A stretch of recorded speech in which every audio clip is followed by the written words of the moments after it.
All right, Matthew, welcome to episode 58 of the Performance Advantage podcast, where we bring sports science to the people by Dr. Matt Miller and Dr. Will O'Connor, sports scientists. This week on the show, we've got returning guest Jay Barrett, mental skills expert, and we're going over like a lot of the things around intrinsic and extrinsic motivation, growth mindset, heaps of stuff that we can focus on skill acquisition. Now a lot of us don't have races coming up in the near term. So that's great chat with Jay and a bit of a catch up from what me and Matt have been up to. And as always, shout out to our sponsors, Endurance Training Hub and Smart MTB Training. Endurance Training Hub, I'm running weekly webinars live, 8 p.m. on a Wednesday, NZ time, and then replays uploaded the next day. So that's been super engaging. Check that out at the Endurance Training Hub.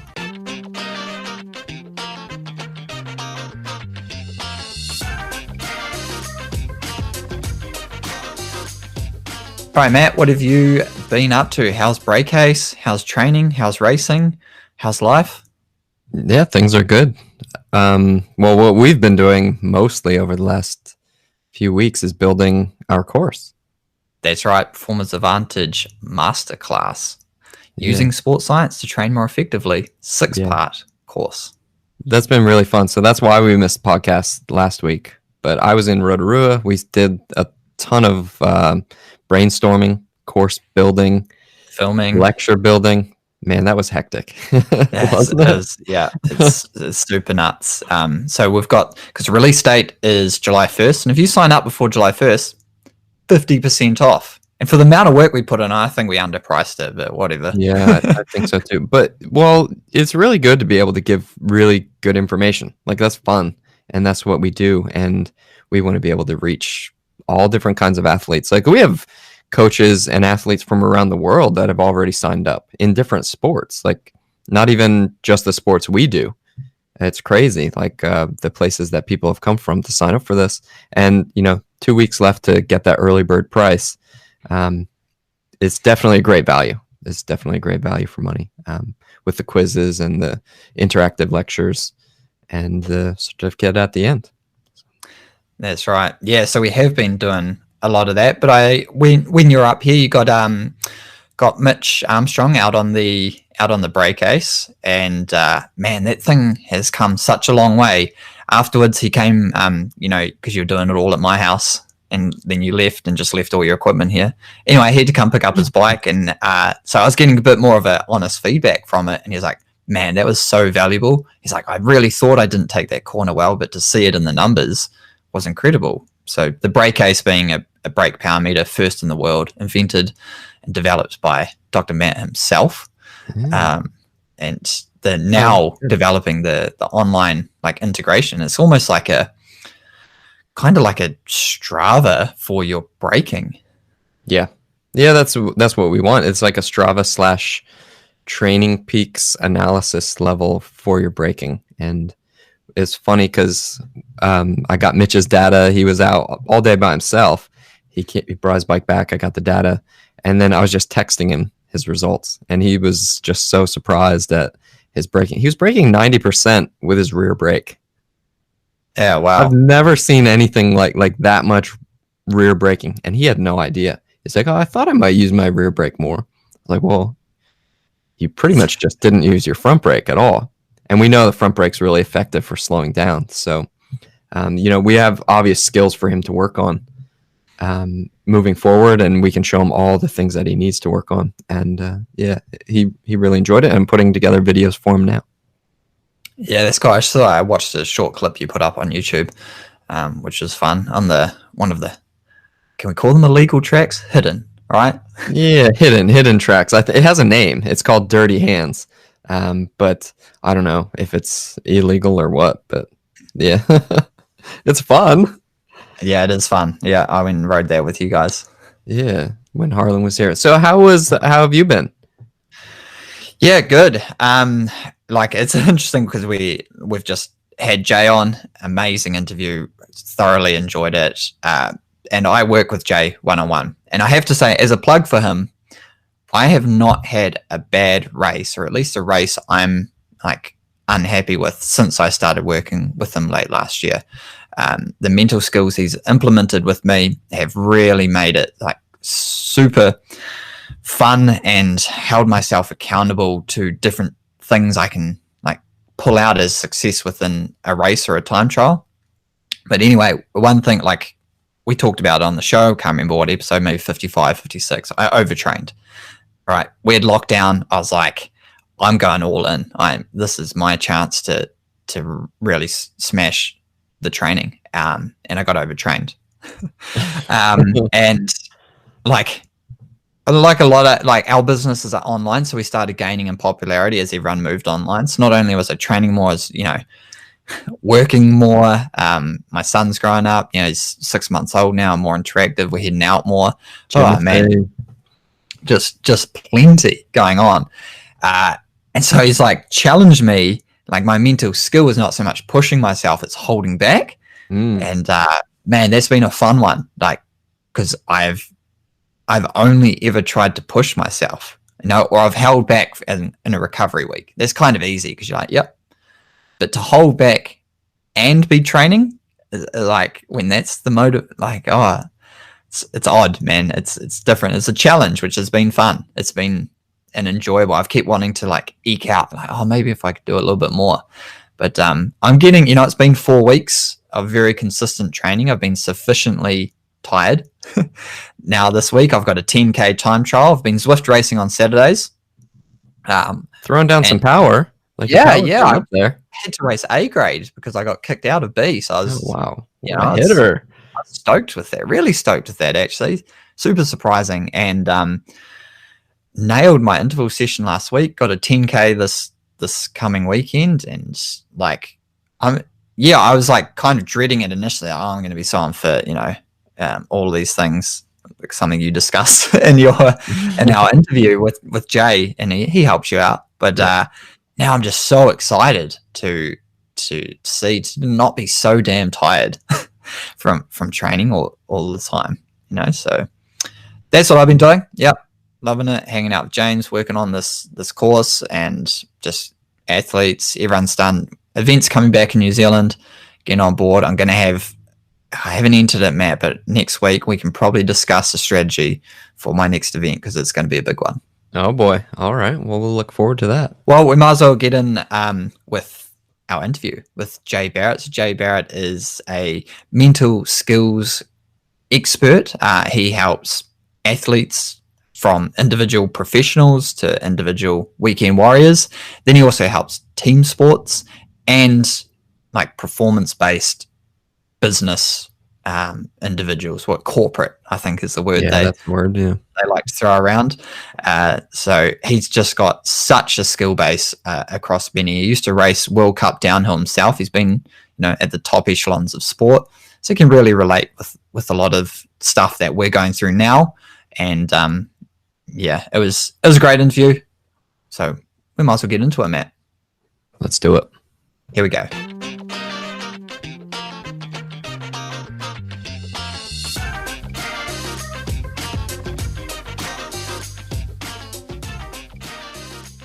Jay Barrett, our second repeat guest, actually. So that's a really good sign for us. I guess that means, but also for you, right? You like each other. I didn't even think about you guys. I was going, this is good for me. More exposure. Yeah, you got a good response last time. Audience is growing. So he's like, yeah, I'll use them again. No, I enjoyed talking with you guys last time. It was definitely cool to unpack some of these areas where we can only help. So that's what's, I guess, a good chance for everyone. Yeah, and so this time you've got a lot of stuff you've been working around, people, athletes, like events and what's going on in the world. Events are getting cancelled. People are sort of like going, what do I do now? What's happening with training? What's happening with motivation? And that's really what we want to go into with you, right? Yeah. And I mean, like you nailed it on the head then, is uncertainty right now can be quite scary. And especially as athletes, we train for events. And if events keep getting pushed back or changed or postponed or cancelled, then all of a sudden one of these motivations that we can normally use is kind of up in the air. So it's about how do we realign and make ourselves ready when events do happen, and also have the ability to train if they keep getting pushed back. Yeah, this has been really tough for athletes because, like, normally we'd have been racing for a couple months, like in North America, and definitely, like, even though we're in winter in New Zealand, there'd still be events going on, and things kept changing, disappearing.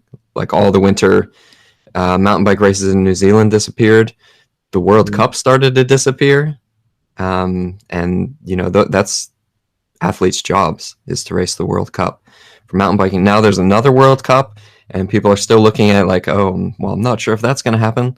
And that's a really tough space to be in as an athlete. Oh yeah, I agree. I 100% agree with you. And I guess now as an athlete, it's about how can I make myself ready so if it does go ahead, I'm in a place where I can perform more or less in a month or two's notice and still be performing at my best. Yeah, one of the things I've noticed, kind of in myself and also with the athletes that I've been working with, is how the different ways we use events. Like you have your big event, and that's the target race, and like a national series or a national championships, or like the big ultra, the big Ironman, the big event. But then you have all these other events that you use for like social, to catch up with people from around the country or the continent, however it works for you, and then like just training in general, see where you're at, get that competitive buzz, just testing out new race tactics and things. And like, so there's like all these different factors where you kind of only really thought of it as the event was the race, and then like all of that's been removed, not only in that just the event's been cancelled, but then like that whole social influence or social contact got cancelled, just in terms of like maybe an impromptu event with your mates or teammates or something. So there's been like a lot of different factors that have just got pulled out, that a whole bunch of people have different reasons that they're doing events. I agree with you 100%. And I think endurance athletes anyway have been lucky in the fact that they've got Swift and is it Zwift and Strava, because they can still be relatively competitive, and at least bring up a bit of banter between each other. But then you've got these short distance events, things like athletics and downhill and BMX, where you just haven't had any exposure. So again, how can we bridge these gaps? And I mean, like, what are events good for? That's probably the first place, which would be a good start. And I mean, events are good for, one, you can be driven towards something. Two, it can be extrinsically motivating. So strive for the podium spots, trophies, things like that. Events can also, like you said, social aspect. It keeps us engaged in the sport and keeps us engaged in, I guess, wanting to improve and get better and things like that. But to you guys, I mean, what can events do to our thinking? Performance anxiety. Yeah. Anything else? Well, I'll give an example for myself, because our first event is coming up this weekend, and I've been struggling lately to like wake up early and get out for a ride. Whereas like over lockdown, great, I was riding more than ever. Yeah. Then there's been a period of time where I just haven't really wanted to, and now events have started to pop up, right? So I'm on the bad side of this. So we have an event this weekend, and I'm thinking, man, I've lost a lot of fitness. I need to start training. And Is it an enduro?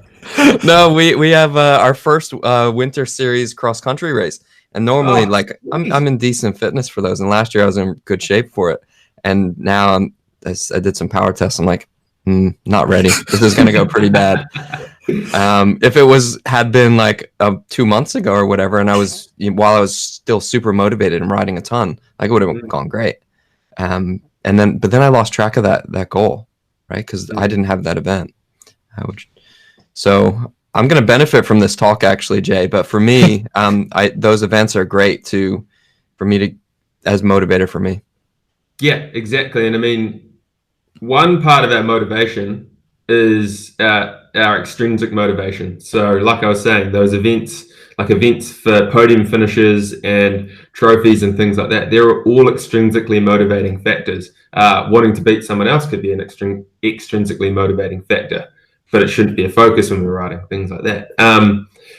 One thing that lockdown's probably forced into all of us, including me, is how much we have to be intrinsically motivated as well. So intrinsic motivation is, again, slightly different, and we train because it's satisfying, because we enjoy it, because it's fun, or because you want to learn.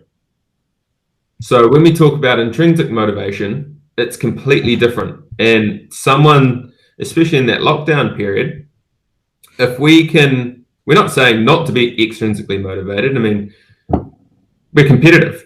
A lot of people are competitive by nature. So some people don't want to be as competitive and they might be more intrinsically motivated. But what we're saying is, how do we start to balance this and improve our intrinsic as well as the extrinsic drive us? Yeah, as an athlete, you'd really be in trouble if the only driver is the extrinsic motivator, because then something like lockdown happens or an event gets canceled, and then we're in trouble. Then it's like, well, why the heck are we doing that? I know a lot of athletes kind of threw in the towel because of that when lockdown happened or events started to get canceled. Like, oh, well, forget it. There's no point.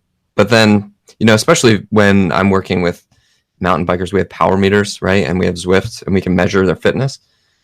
So it's about turning that into the goal. Like, let's improve your fitness based on this. And just because there's no event doesn't mean we can't now set a new goal and then work towards that. But definitely not having the events has been tough. And what we tried to do is kind of turn that power number into I guess that would be an extrinsic goal, wouldn't it? Yeah. And like we've done the same as well. And we're actually turning these what were training parameters into, I guess, those goal parameters. And we've started measuring them in either month increments or even 2-week increments, just to keep you progressing. And we'll add and we'll add and we'll add. And then we'll look back and go, oh, all right, look how far you've come. Just to keep the extrinsic up, but also allow intrinsic to kind of catch up if they're not intrinsically motivated as others. So, yeah. But there's no perfect formula. I mean, every athlete's different. Some can be really extrinsically motivated and it works well, and others intrinsically. If I had the perfect formula, I'd probably be a millionaire. Yeah. But I guess what I was wondering as you're saying that, like, is there a perfect mixture within an athlete? Like, if an athlete has this characteristic extrinsically and this kind of, I forget which one I just said, but if they have a perfect mixture of extrinsic and intrinsic, does that mean they're suddenly going to be successful? Well, it's interesting. So, flow, what they're saying is, and what research is currently saying is, optimal performance state relies a lot on autolectic experience, which they're thinking is intrinsic motivation. Oh my goodness! Carry on. Don't. You're gonna hurt Will's brain. Yeah, it's early. It's been a lot of confusion about what it actually means, but a lot of it's coming out saying it's your ability to be enjoy what you're doing. So all of a sudden you've got this flow experience, which is associated with performing really, really, really well. And one of the 9 characteristics that make up what a flow experience is can be your ability to actually be enjoying the task that you're doing. So if you've got that on one side, and then you've got someone who could also be really, really, really driven to, I guess, put that extra 2% in at the end of the race, the extra 4, 5, 6 pedals, even when they're absolutely knackered. to actually improve, and I'm speaking in downhill terms here, to give themselves an extra 0.5 of a second, which could be all the difference. That could be someone that's really extrinsically motivated to, again, get on the podium. Does that make sense? Yeah. So again, it's this balance.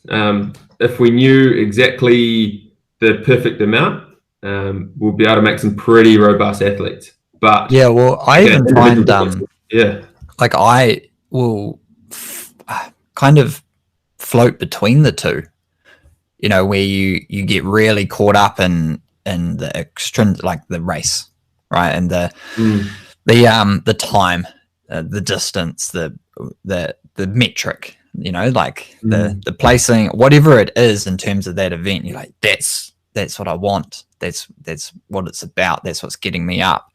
And then other times you're like, I'm not phased, I'm just really interested to see how I can push myself, and this is what it's all about. I need to make sure I'm focused and on the task at hand and everything. But then it sort of wavers, I think, and that's probably important too. But then like what I found, during the lockdown was like, we had nothing, so it went all intrinsic. Like I'm going to drive to perform in training, and and that's where racing kind of helps as well. It breaks it up a bit, and like Matt was saying, I saw athletes go both ways. I'll stuff it, I'll get back into it when we find out races are happening again. And others just on the grind, just like, this is my opportunity. So, but what have you found around your, the research and what you're sort of coming on to talk about with events and stuff?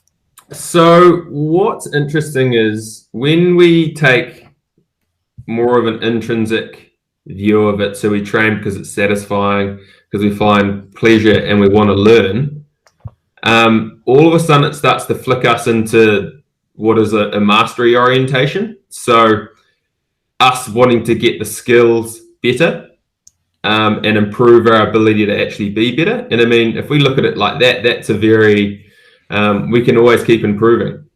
And if we take someone real topical at the moment, we're in New Zealand anyway, we've just had The Last Dance on Netflix, which is the Michael Jordan documentary. And you love that one, don't you? Oh, it's so good. Yeah. And everyone's watched it, so it's a perfect talking point. So one part of that is his ability to keep getting better and to keep growing, and to actually focus on and saying to himself is, right, I can improve this skill and keep improving it to a level which is satisfactory, as opposed to, he did have, on the other flip side of the mastery is performance orientation, which is winning and doing well.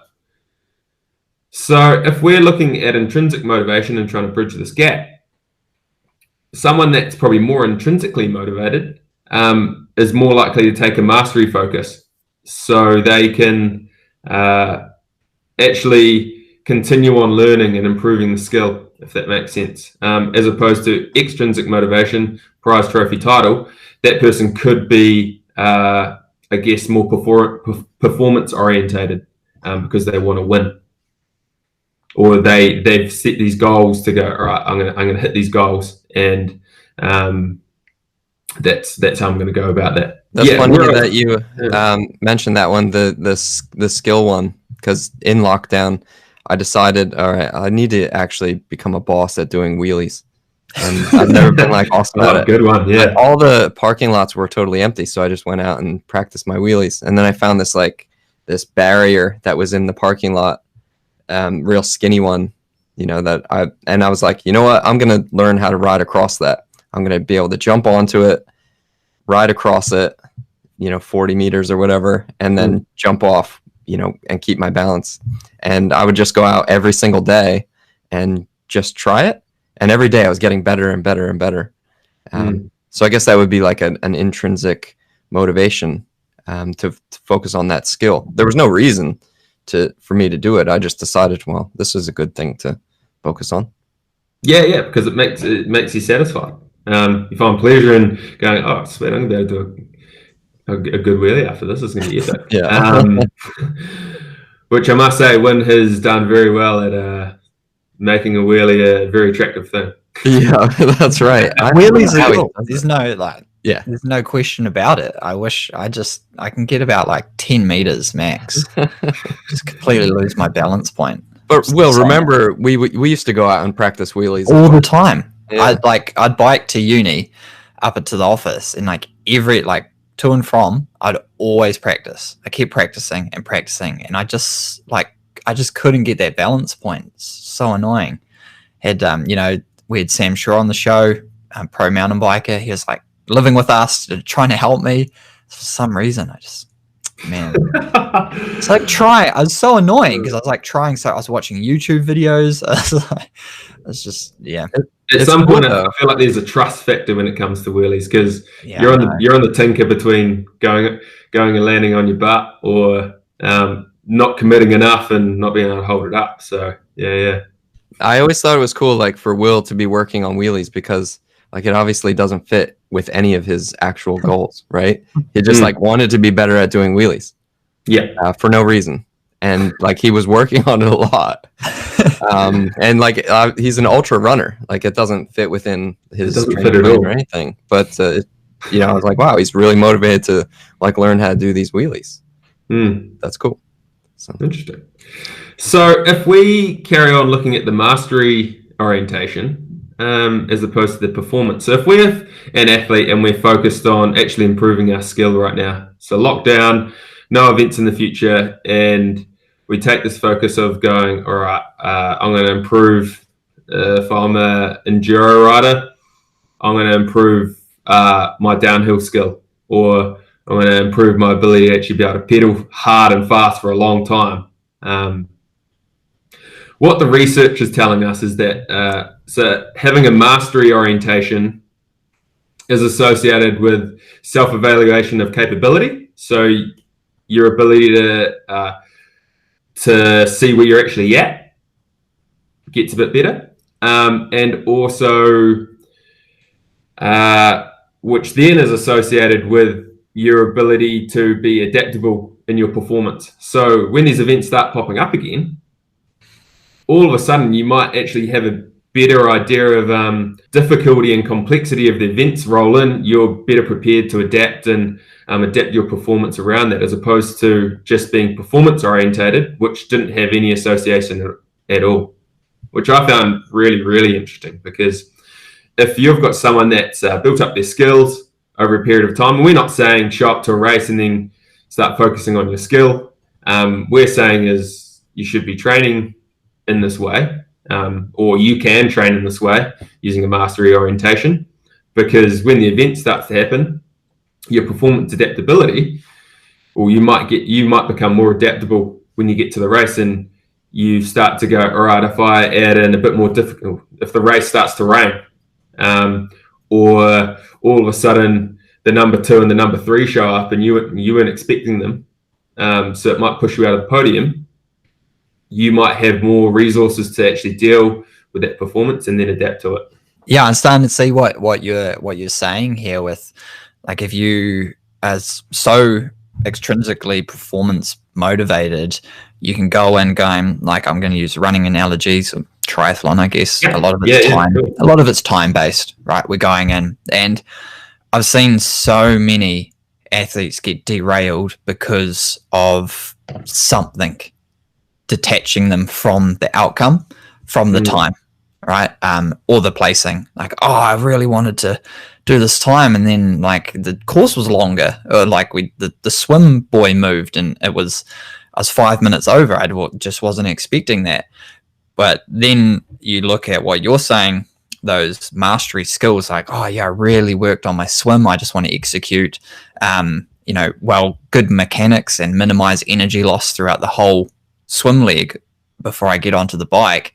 Oh, that was 5 minutes. That's weird. I swam really well. Maybe it was long or whatever. I just need to now execute a better skill component on pacing and power in the bike, whereas other athletes would go, oh my god, I lost 5 minutes, I'm going to make it up, so that when I get to the run, I'm back even keel.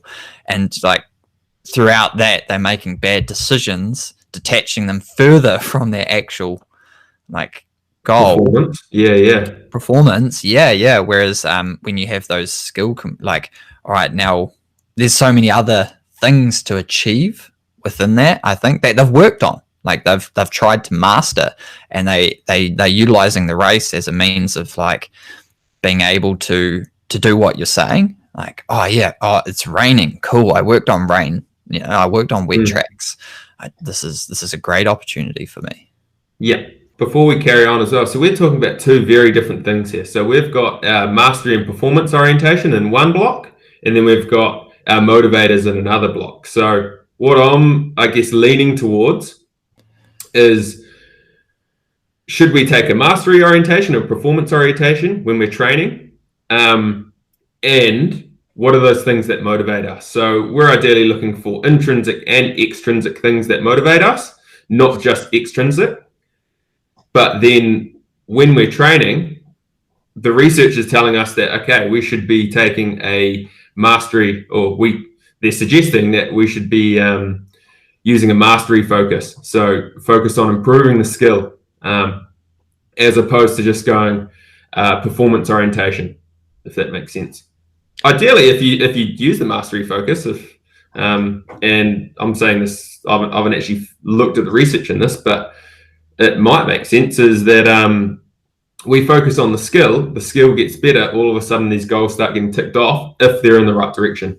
Again, we could use that performance orientation to help, I guess, align us and then give us direction with our mastery orientation. But again, that mastery, the research is telling us, or suggesting that should be our focus. Do you think that mastery is just, when you say skill, are you talking just skill execution, like be able to catch this ball better? Or can it be like, because I'm a numbers guy, right? Yeah. So can it be something like power output? Could that be like a performance / skill kind of thing, where like I have this number that I'm trying to improve? Or is that too far removed from a skill? Well, if you think about it, so if you've got X number, so would X number be a skill that you're performing to get to the number, or is that the goal that you're trying to achieve? Yeah, I guess it'd be the goal is to. Yeah. So again, we're not saying you're going to be either mastery or either performance. Again, that could be a performance orientation there. It's that number that you're trying to achieve. But what we're trying to start to shift is, that's perfectly fine, but how are we going to get there? What's the skill? What do we need to be doing? And if that's your power output, what would some of those skills be that you would want to be doing to get to your power output? If you're on, let's say, a stationary bike, would it be pumping the legs, ripping down on the handlebars? If it's a one-off power output that you're trying to get, pulling up as well as pushing down, things like that. Yeah, cool. But so an example that could be mastery orientation when we are enduro running. What could be a situation there, Will? Well, because I'm thinking about like what Matt was saying and what you're saying, because I kind of experienced that where I had a running session, and as intervals, right? So this is going to answer your question, but it's a story. Love a good story. But anyway, I was like, I had the goal, right, and I was like, just ran like hard, too hard in the first interval and ruined my whole session, because it was numbers based, kind of like what Matt was saying, like that power output, right? And then the next week I was like, I'm going to go for execution. Okay, so I need to start slower.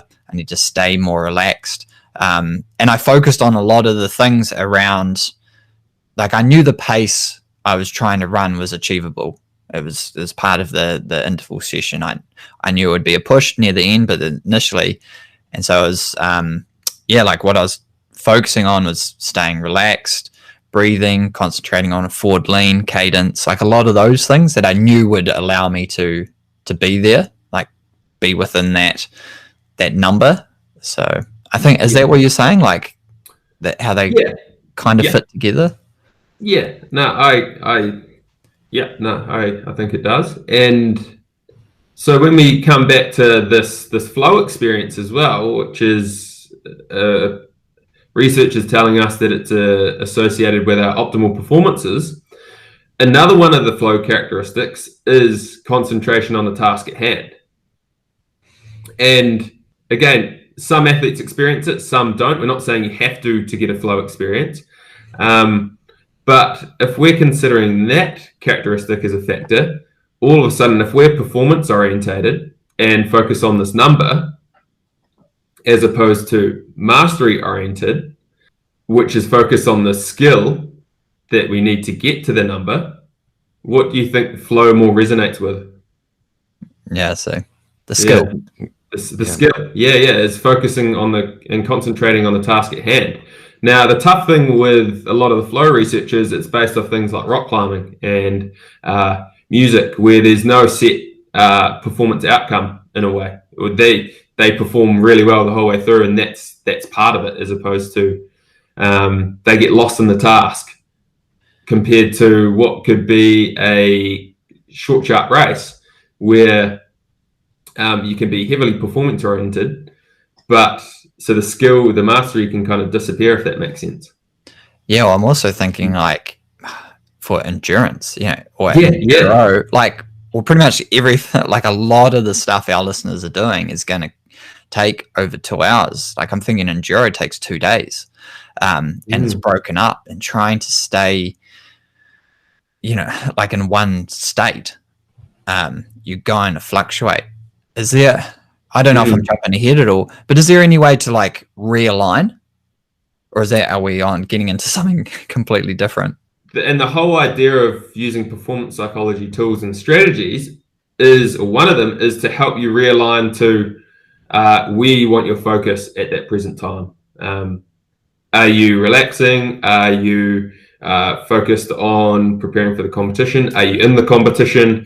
The whole point of, or one of the points, is that ability to realign to, am I performance oriented right now? Am I mastery oriented right now? Do I need a bit of motivation? My motivation, I need to hit this number. Is that going to help motivate me? But okay, where's my focus go? Is it back to the skill? And that is where resets are super, super important, and using performance psychology tools and strategies come in a massive help, because they can help us realign to where we want our focus. So what's a reset? A reset. So a reset is, there's 2 parts. So you've got your and then you've got your set. So the set is coming back to where our focus is, or where we want our focus to perform optimally. Help us prepare our bodies to perform optimally. Help us again prepare mental, physical, to perform optimally.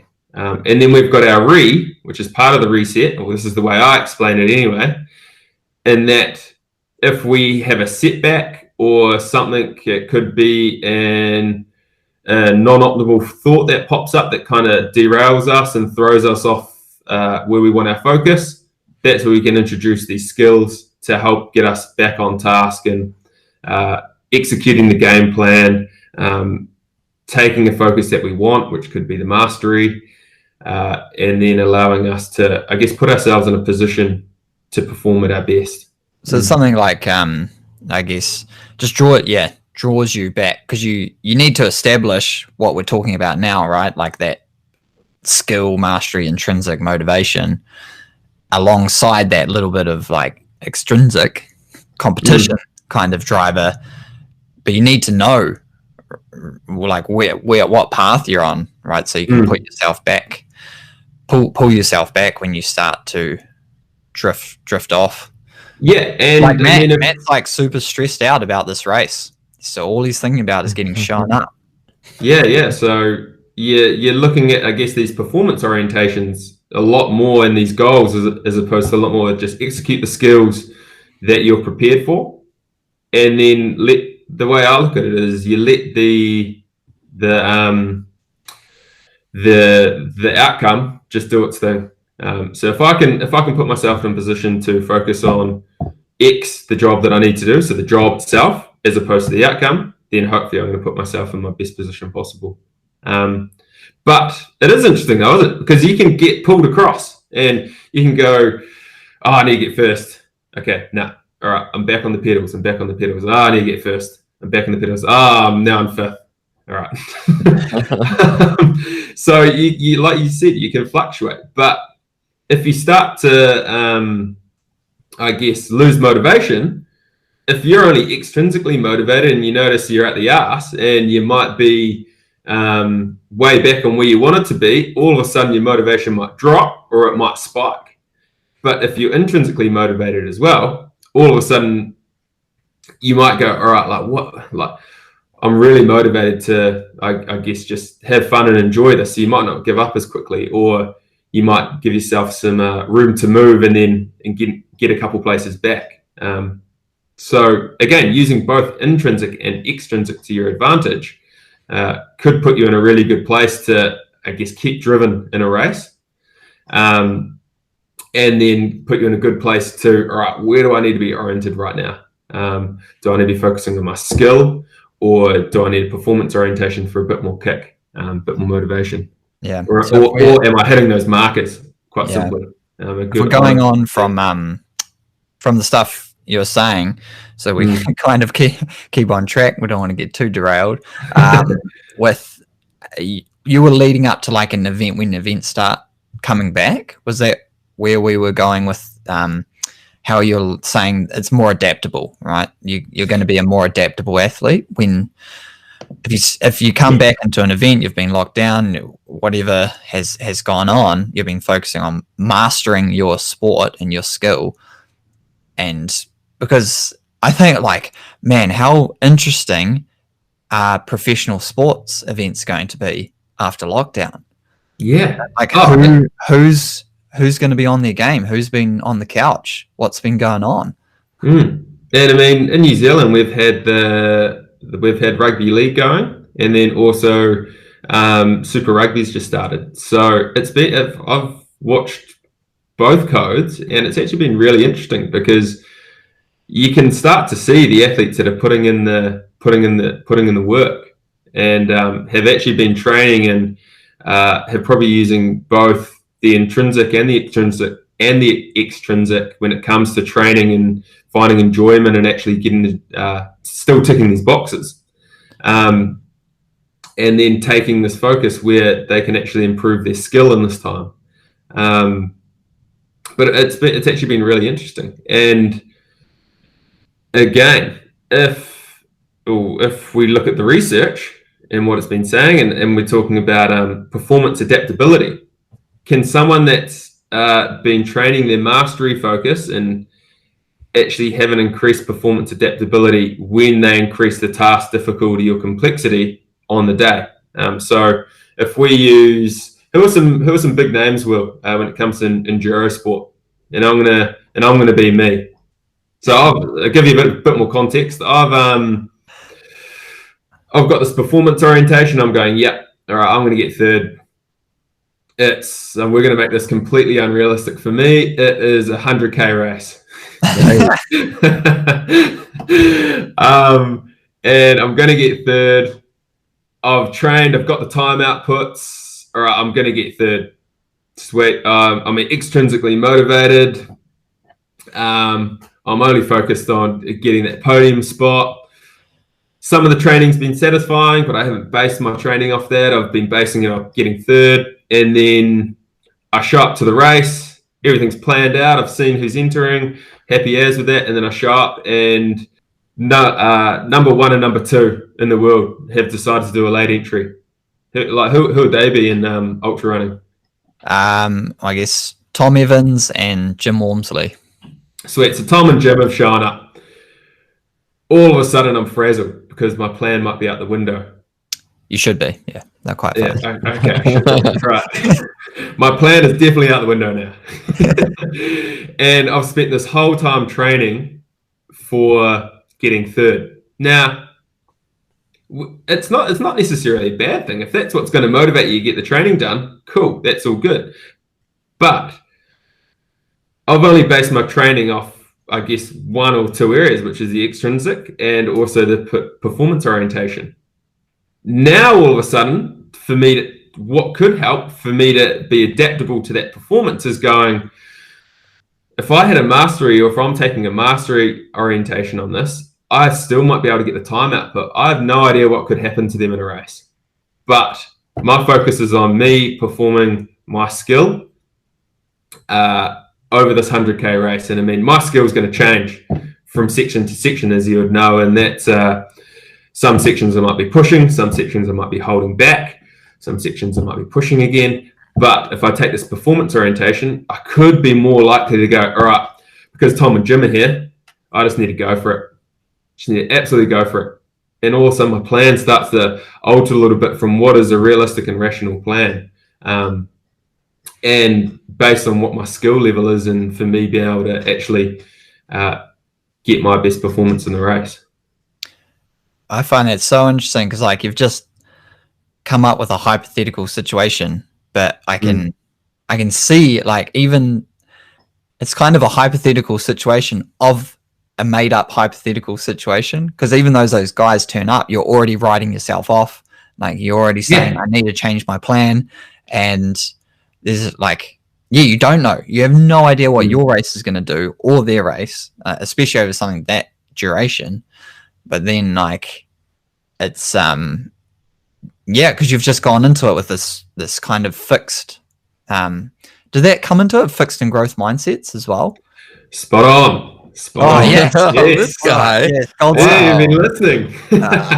Nice. So that was the last point I was wanting to cover when we talk about how do we train when events are up in the air.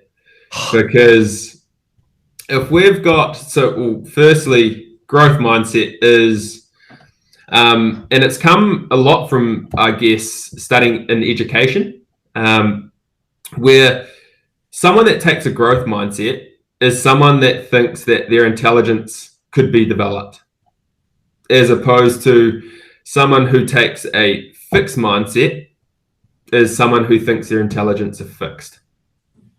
So Carolyn Dweck started this idea of the growth and fixed mindset with these words. And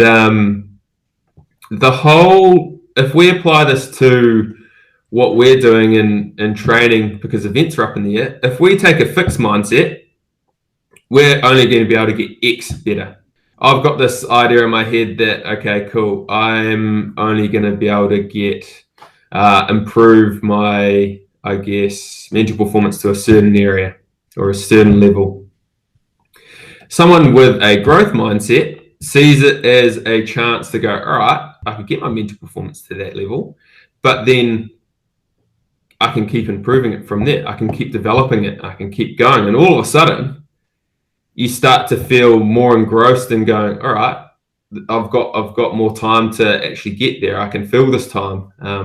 I need to be ticking these boxes and things like that. So if we can have someone take a growth mindset, always willing to learn, always willing to push themselves to, I guess, or push themselves in these situations where it could be a win or lose, but as long as they're learning along with that,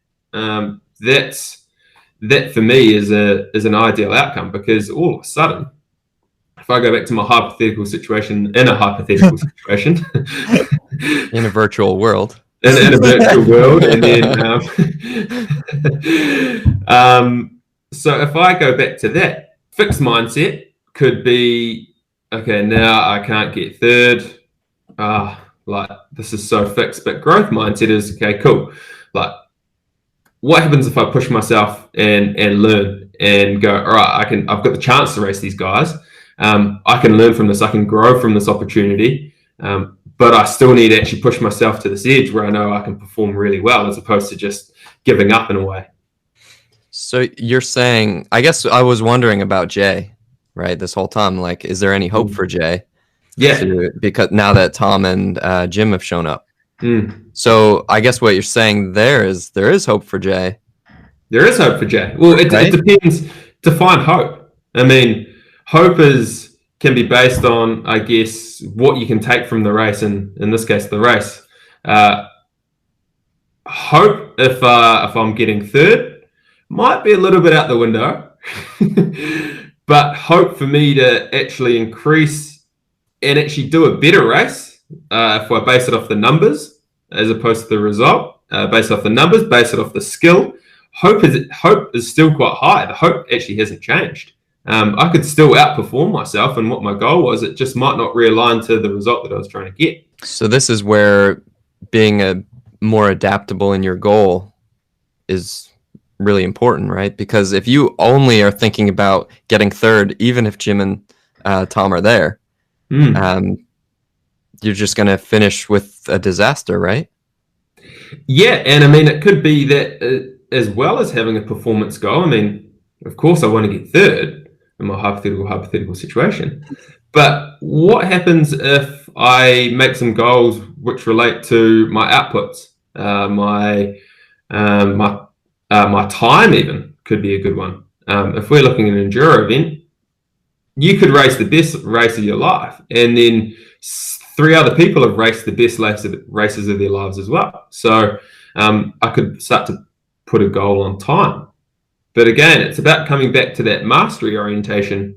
I think it is, where the mastery could help us be adaptable and go, all right, Tom and Jim have shown up. My time goal hasn't changed. My results goal, okay, cool. That might be a bit funny now, but my whole race isn't just realigned and aligned on this one goal, which is a results goal. I then may have a chance to go, all right, my skill, where's my mastery at? I still need to be focusing on my pacing in the race, my nutrition, my zones. Come back to that skill. Let's break it back down, because at the end of the day, if I can improve that skill, I then should have a good chance to put myself in a performance which I'm happy with. This could be a bit of a tough question, but when you're talking about outputs and zones and things like that, that's something Matt and I are huge on. Yeah. But then it's also like, one thing I've thought about is where is that fixed in the mindset? Like, I use it as part of my growth mind of like, yeah, I can, whatever happens in this race is going to happen. Whoever shows up is going to show up. Whatever conditions on the day is going to result in whatever happens when an athlete crosses the finish line. But then within that, you've got to go, hey, look, if you're going above this, if you're going above this line, especially to this degree above it, that's not going to help you. But then, like, sometimes you'll have an athlete and they outperform, right? Like, if they had looked at that, maybe they would have like underperformed because maybe me as a coach got it wrong. Maybe the GPS wasn't reading right, and there's something, the power meter was not calibrated properly, and they're looking at it and going, well, I know I can't do 180. I just can't, like, and it says 181. So I gotta slow down. I feel amazing. Everything's going well. But, cause like that's kind of, it's kind of fixed within a growth. Like, I don't know. Do you have an answer for that? Is there anything? So we're talking about mindset here. So fixed mindset could be if the goal was 180. So the goal was 180. Fixed mindset could be, I can't do this now. I'm never going to be able to do this. As opposed to growth mindset, which is just like, all right, I might be a bit off 180 now, but what do I need to do next time to actually get myself in the position to be able to do it? Or vice versa, if that's your first zone in the race or the third out of 10 zones, and you go, I haven't hit my 180 now. I'm never going to be able to do this. As opposed to, damn it, I haven't hit my 180. My next zone is this. For me to get there, I need to just be like focusing on, let's just pick that cadence up a bit more. It is doable.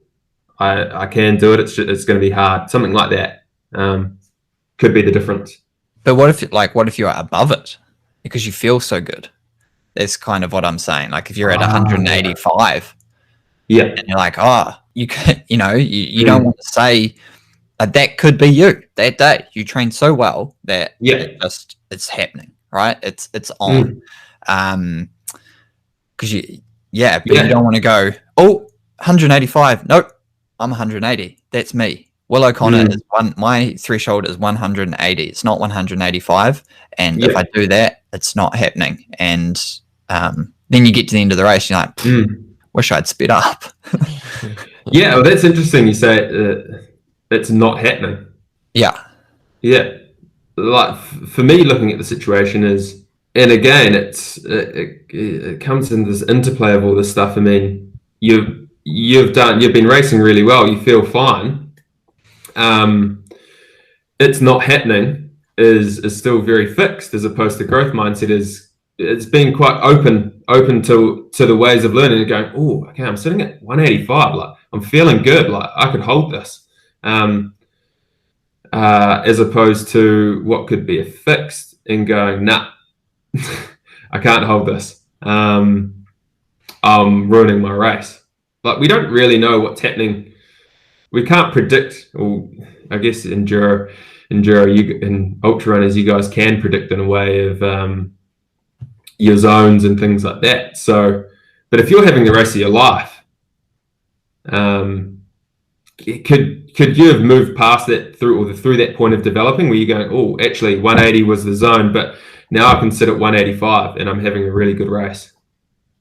Yeah, I think. And it's a tough question, though. You're right. Yeah, when we go back through like what you've talked about, kind of introducing this topic, you start to go, well, if you've mastered a skill, you should kind of have an understanding, right? Like, I know this is what's happening if we're using this 180, 185, it doesn't matter if it's watts or heart rate, whatever it is, you kind of go, well, I know what this feels like. I know everything around this.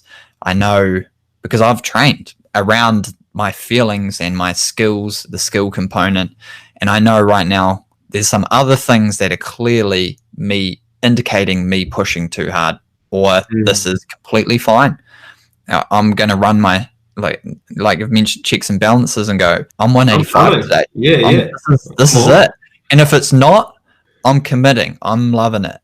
I'm in this state. So, enjoy it, man. You've hit 185 and you're feeling good. It's just like, instead of throwing up a panic sign and going, heads up, it could just be like going, oh my goodness, like, this is actually amazing. Like, I want to keep this up. But again, it's like, because all the topics are like, we've done one, which is our orientation. So at mastery or performance oriented. Then we've got our mindset, which is our fix and growth. And then we've got our motivation, which is intrinsic and extrinsic. They're all very different areas, but they can interplay quite well. Yeah. So how can we use these areas to our advantage? Especially if we go back to the question of, all right, I need to be using psychology to align with training when events are up in the air. We've luckily we've gone into how we perform when we're in the event, which endurance is very tough compared to someone else in a quick sport. But yeah, how do we use these areas to our advantage? If I start training now, I'm back in my hypothetical. If I start training now and I need to be doing what's a realistic time? 8 hours for 100 Ks. Is that realistic? No. Let's go. Well, I mean, like, it is. Like, yeah, sure. All right. So you Tom and Jim, maybe. I mean, if you're coming third, like, you might be close. Yeah, I'm coming third. Yeah, you're world class. Yeah. I mean, stuff it.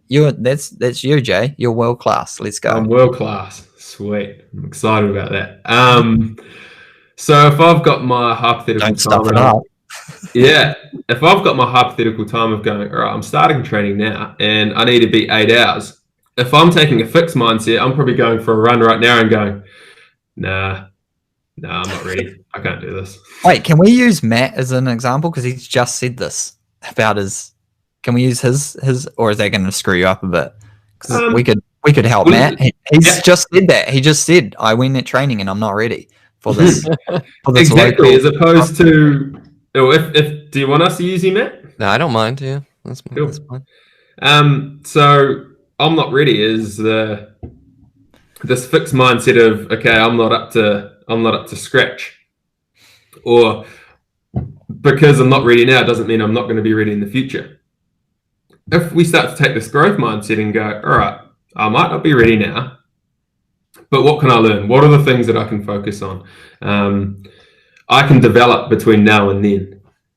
You can develop in the race, technically. I mean, you could hit one corner terribly and then go, oh, actually, I'm not going to be hitting the rest of the corners terribly for the rest of the race. Like, I can realign and readjust. Things like that. Does that make sense?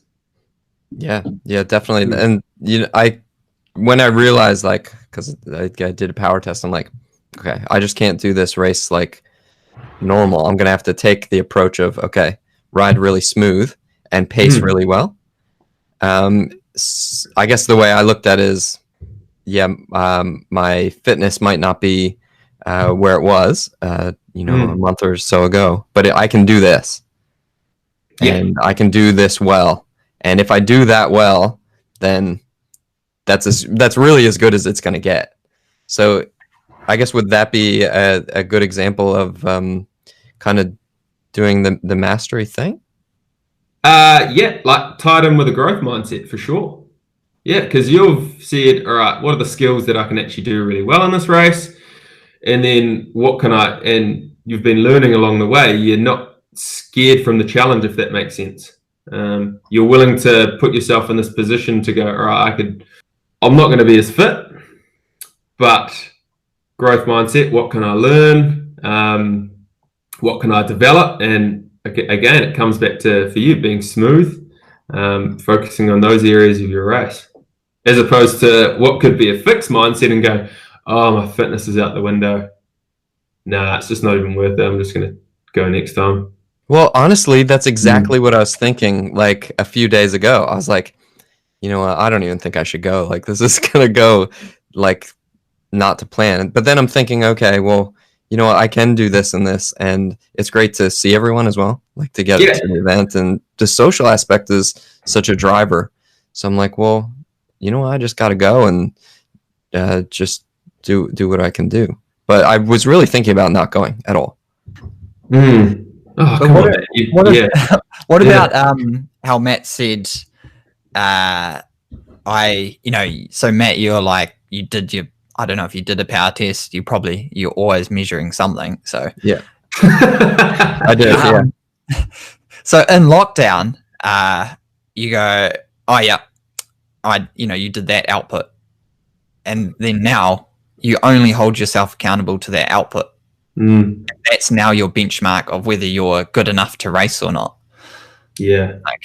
So that's your performance orientation right there is based off only your power, as opposed to a cross-country race has got so many different aspects. I mean, half the reason the good cross-country are so good is because they're actually still really, really, really fast on the downhill, which you actually haven't catered for in your performance orientation, eh?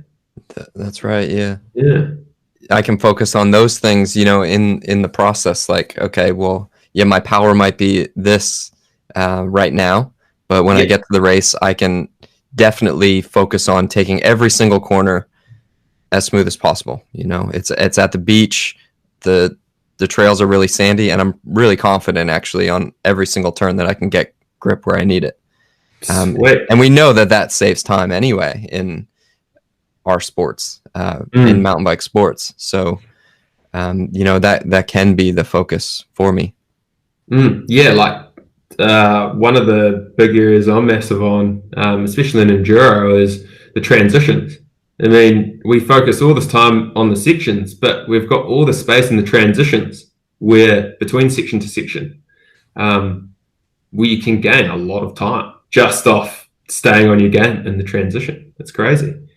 Yeah, focusing on things like, fueling at the right times and pacing properly in between stages and things like that. Yeah, for sure. Yeah.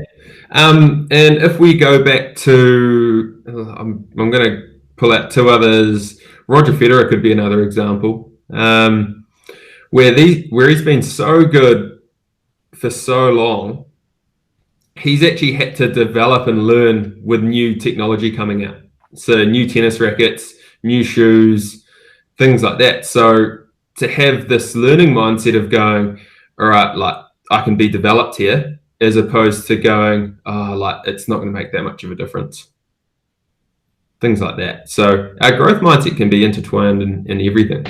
And if you look at a lot of these athletes that have been so good for over time, their ability to keep learning and developing probably shows that they're very growth mindset based. Nice. I remember that there's this mountain biker, Tinker Juarez is his name. He's like OG from when mountain bike first started. And when clipless pedals first came out, the original clipless pedals, he would only run those same clipless pedals, and he bought like all the old stock from different shops because this is the only pedal that he would use. I remember thinking, like, man, technology's come a long way. Like, surely you could just adapt to new and better technology. But he must have just had like this fixed mindset on like, this is the only pedal I can use, and this is why I'm fast. So I'm going to keep using this pedal. Yeah, like adapting is, if the more you can adapt, the better you're going to be, I think, over a range of situations. So if you can be really adaptable and you've got this. So if we come back to the mastery orientation again, you're really good at the skill now, and you're now confident enough that actually I can perform the skill in so many situations. All of a sudden you start to interject external factors like weather, competition, all that kind of stuff. And what the research is telling us, you might not get as thrown off, and you can adapt to that performance. So, yeah. Yeah, and that's going to be so important I know definitely for some people I'm working with, a lot of some of the big races are coming back. I think it's just due to their financial stability, right? Like they can, whereas these smaller ones, club races and stuff like that, these things like Matt's doing, like a lot of them just pulled the pin on the series. It's just too hard basket for like a community organization, or whatever. Yeah. But a lot of them are the events we use for our training, for our social, for all these different things. So I see a lot of the big events coming up, and then it's kind of like, okay, I've got nothing before this monster event, and so this is where I think it's great to have you on now, because some people are going to have to enter into a pretty major event, like especially if we talk about professionals. They've kind of had nothing, and they're going to get thrown. This is why I think it's going to be so interesting. Thrown straight into like a very, very condensed season. And if they haven't been saying, okay, what can I focus on? What can I, rather than I need to make money, I need to win, I need to get this time, I need to be hitting these numbers before this, because that's what I need to do. Because they don't have that race where you go, oh, like Matt, right? Like this week, hopefully he's going to go in. He's going to have listened to you, Jay. Hopefully, Matt. Definitely. And go, holy moly. I was like, who cares about power output? I just absolutely railed every single turn, pace, strength, and did everything well and outperformed what I thought. Now into the national championships, I'm so confident. I don't even care about my number. Whereas otherwise you, like the kind of goals we've been able to set, Strava segments, Swift race, like it's all numbers based, right? It's all very like fixed.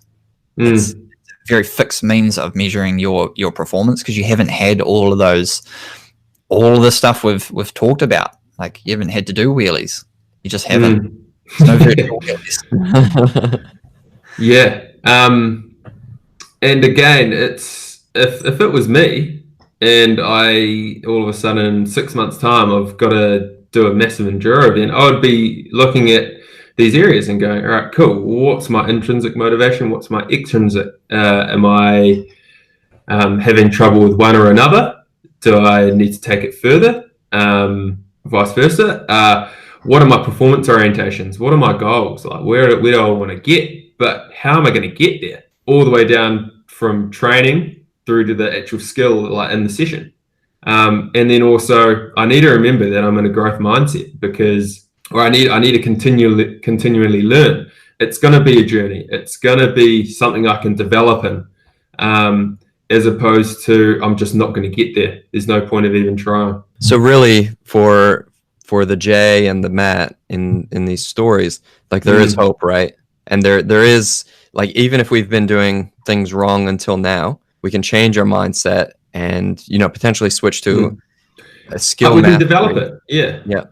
So it's not over for us, right? No. I feel like we can develop the stuff, and I mean, we can develop good habits, and we can potentially move in the right direction.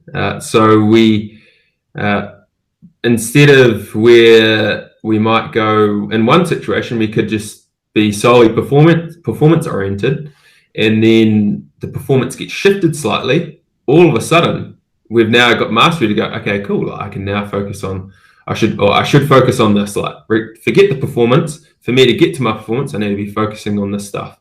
And if my performance is 5 months away, all right, what are the skills that I need to improve? So that way, when performance comes around, I'm in a really good position. So we're just giving ourselves resources, this toolbox of things to go from and go, all right, like, what can I use to my advantage?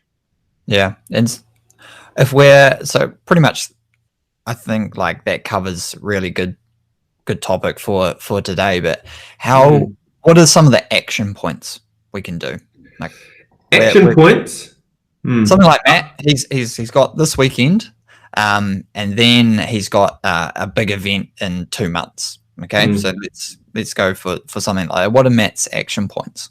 So if we go for both this weekend and in 2 months, if it was me, I would be mapping it out. I would be writing it down, pen to paper, as opposed to thinking about it. Because when we start to think about stuff, we might not necessarily remember it in the heat of the moment, or pulling it up on our phone or something like that.